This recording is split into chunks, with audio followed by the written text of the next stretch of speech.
शाही का पुरस्कार लेकिन फरमाइश का है या खुलिया बोलूंगा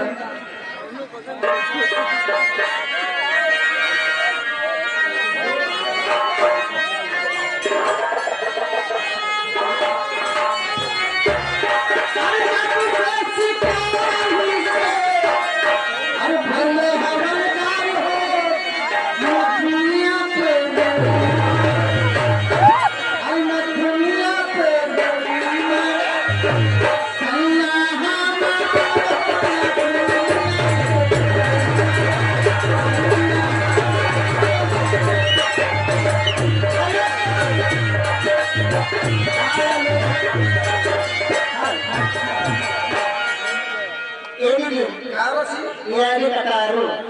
कतारू कतारू कतारू कतारू कतारू महीने जनों से इसको पुरस्कार में करना क्या है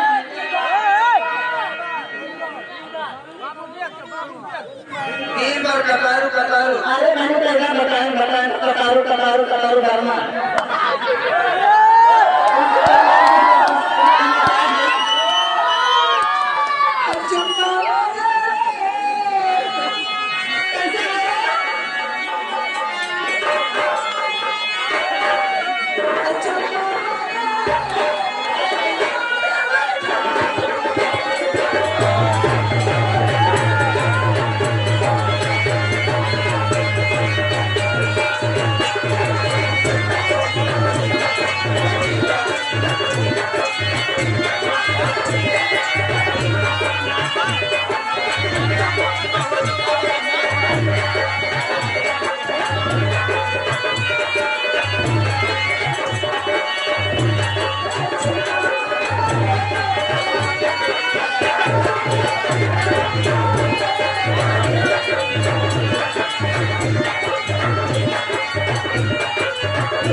आइए हमसे चलती हूँ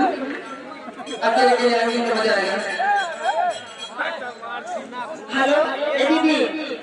ये आगे प्रेम सागर बुढ़ाए बुढ़े रहने वाले हैं क्या पुरस्कार करते मुझे बात करने को कहना क्या है राह निहार थक गई अखियाँ